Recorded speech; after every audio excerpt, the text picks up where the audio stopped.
మన్నించేటి గుణమే లేని మనిషివి కాదు నువ్వు అసలు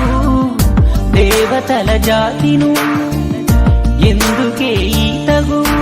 నాలో నుండి నిన్నే వేరు చేసే వీలు లేదు కదే ప్రాణమై ఎదిగావు ఎలా వదిలిపోతావు ఇంతకన్నా చెప్పలేనే